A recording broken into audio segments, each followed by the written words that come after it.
Nifty जा चुका है, आप चेक कर सकते हैं। एसजीएस निफ्टी ने सारे रिकॉर्ड तोड़ दिए डार्लिंग, और 18,000 के पार। इस वक्त मैं बता दूं एसजीएस निफ्टी ट्रेड हो रहा है 18,050 पर, और उसने आज का जो पीक बनाया है वो बनाया 18,075 का।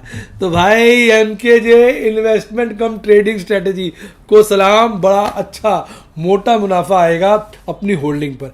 पीछे लगातार बच्चे मेरे से कह रहे थे कि सर आप कॉलें बेचो, एग्रेसिव कॉलें बेच दो, बाजार चढ़ नहीं रहा, एग्रेसिव कॉलें ओटीएम हो जाएंगी, अच्छा मुनाफा हो जाएगा। जिसने एग्रेसिव कॉलें बेची सारे शेयर निकल गए हाथ से। क्यों? क्योंकि सारी कॉलें आईटीएम होगी। मेरे खुद के 4-5 लॉट, कोल इंडिया के 2, महिंद्रा का 1, एचडीएफसी लाइफ का 1, और किसका निकला नहीं है? भारती का नहीं निकला। भारती के 2 लॉट खरीद रखे हैं मैंने। एक आध और निकल गया था मेरा, भूल गया मैं।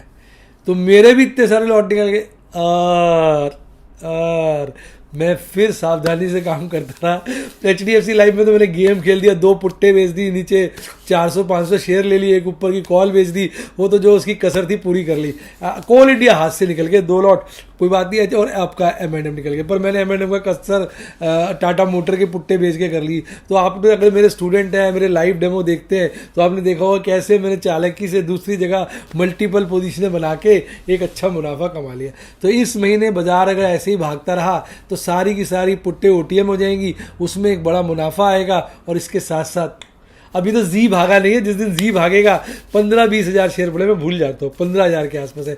अभी तो गेल इंडिया भागा नहीं, 20,000 शेयर है अभी तो। अमराजा भागा नहीं, उसके भी बड़े कई सारे लॉट हैं। आपका स्टार अभी फार्मा भागा नहीं, उसके भी बड़े बड़े सारे लॉट। तो भैया अल्टीमेटली तो देखो सबने भागना है, शेयर बाजार और आदमी ने जाना तो ऊपर ही है। अब वो सबर की बात है। होता क्या है कि लोग ना छोटे प्रॉफिट में निकल जाते हैं शेयर बाजार में। इसलिए मैंने अपने एक्सपीरियंस से जो सीखा वो ये कि आप अगर प्योर ट्रेडर हैं तो बहुत नहीं ज़्यादा कमा पाएंगे, प्योर इन्वेस्टर है तो मोटा कमा पाएंगे, पर हर महीने नहीं कमा पाएंगे। और अगर ट्रेडर और इन्वेस्टर है तो चांदी हर महीने भी कमाएंगे और मोटा कमाएंगे बाद में, और साथ साथ अच्छा डिविडेंड आएगा। आपको तो पता ही होगा, अभी तो वेदांता भागा नहीं, उसके भी 3-4 लॉट पड़े हैं। टाटा मोटर्स ढंग से भागा नहीं, उसके 5-6 लॉट पड़े हैं। मतलब किसके नहीं पड़े, अभी तो ये भागेंगे। जब ये भागेंगे तो प्रॉफिट ऐसे गोली की तरह शूट होगा। ऑलरेडी मैं 1.25 का प्रॉफिट तो बुक कर चुका हूँ, और अगर सब कुछ ठीक चला, इंडेक्स एक बारी 19,000 क्रॉस हुआ तो 1.5-2 का प्रॉफिट और आ जाएगा। तो कुल मिला के 3.5 का प्रॉफिट। अपना भजन कीर्तन करेंगे, हरि भजन गाएंगे। कहते ना वो कौन सा गाना, मंचली का संजीव कुमार ने गाना गाया था लीना चंद्रवकर के लिए, मंचली कहाँ चली? नहीं दूसरा था वो जो मंत्र वाला था, क्या था? मेरा सब कुछ है तेरा, बिन तेरे क्या है मेरा। तो शेयर बाजार के लिए तो अब यही कहना पड़ेगा, हे ऑपरेटर सब कुछ है तेरा, बिन तेरे क्या है मेरा। तू चले मार्केट को ऊपर जो तो मैं तेरे गीत गाता रहूं। नीचे जाता है तो मौके देता है खरीदारी के, ऊपर जाता है तो प्रॉफिट मोटा कराया जाता है। तो भाई ऑपरेटर की जय ही बोलनी पड़ेगी। बाबा ऑपरेटर बाबा की जय। आप भी मेरे साथ नारा लगाइए, ऑपरेटर बाबा की जय। तो कौन कौन आप में से इंतजार कर रहा है कि बाजार 19,000 काटेगा मोटा प्रॉफिट? इसका मतलब ये नहीं कि कल बाजार गिर जाए वापस आ जाए 15,000 17,000 तो कोई दिक्कत है। अपने तो बैठे हुए कैश रख के कि भैया गिर जा जी गिर जा, हम आएंगे लेने, बढ़ जा जी बढ़ जा, हम करेंगे प्रॉफिट बुक। अब तो मैं दूर दूर की कॉलें बेच रहा हूँ कि भैया जो मोटे प्रॉफिट दे के एक लॉट जो है 4-4 5-5 लाख का प्रॉफिट दे, इस तरह से कॉलें बेची जा रही है। तो भैया अब देखते हैं ऑपरेटर किस तरह से चलता है। तो आज मैं तो कहूँगा आप सभी को मेरी तरफ से हार्दिक शुभकामनाएं, हार्दिक मुबारकें। आपका कैसा भविष्य आपको नजर आ रहा है कमेंट में जरूर बताएं। अब बात करते हैं, आज से मैंने एक नई सीरीज चालू करी है जिसमें मैं सेक्टर वाइज बात करूंगा। तो आज मैं बात करूंगा लाइफ इंश्योरेंस कंपनीज की, और हम चर्चा करेंगे भी कौन सी लाइफ इंश्योरेंस कंपनी सबसे बेहतर है। आपके सामने सबसे पहले आई है एसबीआई। तो मैं जैसे स्टडी कर रहा था, एसबीआई का रोस और आरओई सबसे ज्यादा है। मैं अगली बार मैम से रिक्वेस्ट करूंगा ये टेबुलर फॉर्म में एक्सेल में डाटा बना देंगी। मैडम आपने बनाना है। मैडम हंस रही है, कह रही मेरा काम बढ़ाते रहते। भाई बढ़ाना ही पड़ेगा भाई, मैडम तो इंचार्ज हैं, कहते हैं डायरेक्टर तो मैडम, हम तो एक्टर हैं। कैसा लगा डायलॉग का मैडम बताइए। तो डायरेक्टर को भी अपना काम करना पड़ेगा। अब देखो मैं इसके पॉजिटिव और नेगेटिव बता देता हूँ। देखो इसका रोस और आरओई सबसे ज़्यादा है, बेहतरीन है। इसका स्टॉक भी अच्छा खासा है, औरों के कॉम्पिटिटिव है, लेकिन इसी अपने ना लाइफ टाइम हाई पे चल रहा है। 1340 का हाई था और 1306 का है। तो अगर लाइफ टाइम हाई के नज़दीक है तो यहाँ थोड़ा सा डर पैदा होता है, पता नहीं अभी कितनी गुंजाइश है। ऑलरेडी ये ढंग से गिरा ही नहीं है, पर इसका मतलब ये नहीं कि बढ़ेगा नहीं, ये आराम से 1500 की रेंज में जा सकता है। अब बात करते हैं आपके दूसरे शेयर की। दूसरा शेयर कौन सा है? ICICI Prudential. अब देखिए इसका रोस और आरओई उसके मुकाबले कम है। किसके मुकाबले? SBI life. एसबीआई लाइफ के मेरे सारे शेयर ना कॉले बेच के निकल गए। मेरे पास आईसीआईसी प्रूडेंशियल के 2 लॉट पड़े जिसमें 2 या 3 का प्रॉफिट हो रहा है मुझे इसमें ऑलरेडी। अब इसकी अच्छी बात क्या है कि ये भी 589 पे ट्रेड कर रहा है। इसका 52 वीक हाई 707 है और इसका स्टॉक का पीई रेशियो औरों के मुकाबले सबसे कम है, 77 का है। डिविडेंड यील्ड इसकी बहुत ही कम है, ये डिविडेंड देता नहीं। इसकी डिविडेंड यील्ड कंपैरेटिवली अच्छी है, पॉइंट नहीं, इसकी भी कम है, सॉरी, ये दोनों ही डिविडेंड के मामले इससे तो ज़्यादा ही है रिलेटिवली। इसकी तो पॉइंट जरूर है, डिविडेंड देने में ये कंपनियां कामचोर है। अगर अब बात करें एचडीएफसी लाइफ की, तो एचडीएफसी लाइफ मुझे इनमें सबसे ज़्यादा प्रिय है। इसका 760 का हाई है, अभी 580 पे ट्रेड कर रहा है। ऑलरेडी 2 लॉट मेरे पास पड़े हैं, पर 1 लॉट तो इसका निकल जाए, 2.5 लॉट पड़ा है, 1 लॉट इसका निकल सकता है क्योंकि मैंने 600 की कॉल बेची हुई है। इसका पी रीजनेबली गुड है, उसका 84 था एसबीआई लाइफ का। दूसरे वाली का पी जो था वो था 77, इसका भी 88 है। पर इसका रोस जो है आईसीआईसी प्रूडेंशियल से ज़्यादा है और आपके उससे कम है। किससे? एसबीआई लाइफ से।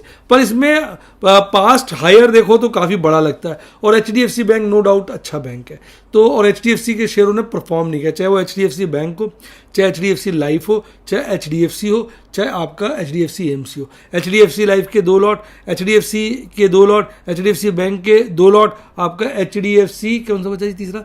एएमसी 7-8 लॉट, पता नहीं मुझे भूल ही गया उसके तो कितने लॉट है। लॉट साइज भी पहले 200 था, अब 300 हो गया, तो वो भी मेरे पास पड़े। तो मुझे बड़ी उम्मीद है कि इसने भागा नहीं है, जब ये भागेगा तो झंडे करवाएगा। कम से कम 33% का प्रॉफिट हर कंपनी में होगा एचडीएफसी लाइफ का, ऐसा मेरा मानना है। आपका क्या विचार है कमेंट में बताइए। इसकी डिविडेंड यील्ड इन सब में सबसे ज़्यादा है, 0.29% है, तो मुझे यहाँ पर भी इसमें कंफर्ट नज़र आ रहा है। प्राइस टू बुक रेशियो इसका लगभग 10 से ऊपर है। इसका प्राइस टू बुक रेशियो तो 10 से कम है, इसका देखिए 10 के आसपास, हल्का हल्का ही फर्क है। इसका प्राइस टू बुक रेशियो भी 10 से बहुत ज़्यादा है। तो हर पैमाने पे मुझे तो इनमें एचडीएफसी लाइफ रिलेटिवली बेटर लगता है। अब बात करते हैं आपकी सबसे बड़ी देश की इंश्योरेंस कंपनी एलआईसी। इसका जो रोस है, जो आरओई है, वो गजब का है, रिटर्न ऑन इक्विटी और रिटर्न ऑन कैपिटल एम्प्लॉयड। लेकिन इसकी डिविडेंड यील्ड ठीक ठाक है। प्राइस अर्निंग रेशियो इसका सबसे ज़्यादा है इन सब में, और ये अपने आईपीओ प्राइस से कम भी लिस्ट हुआ है। इसके अभी तक मैंने 75 शेयर इकट्ठे किए हैं। अब 1 लॉट इसका बनता है करीबन 1000 शेयर का आज के भाव पे, मैंने अभी 75 ही लिए हैं। पता नहीं क्यों मुझे कॉन्फिडेंस नहीं आ रहा है इसमें, मुझे लग रहा है एक बार ये बड़ी गिरावट अभी भी दिखा सकता है, भगवान जाने क्यों। अब रोस और आरओई देख के तो आपको ललचाएगा मन काफ़ी ज़्यादा है, पर एक्चुअली रोस और आरओई की ना और अलग कहानी है। क्योंकि अगर आप एक बात और नोट करेंगे ना, इसकी बुक वैल्यू से आप इसके प्राइस को देखिए कितना ज़्यादा है। बुक वैल्यू इसकी बहुत कम है, इसलिए रोस और आरओई ज़्यादा नज़र आता है। ये एक कैच है जो लोग पकड़ते नहीं है। 652 और 16, माँ बहन की गाली निकलने लगती है, जो मैं देता नहीं कभी। इसलिए पंजाबी में शब्द है ना, क से शुरू होने वाला, वो वाला नज़र आ रहा है मामला। 16.5 रुपये का शेयर 652, देखना मैडम कितना हो गया प्राइस टू अर्निंग रेशियो।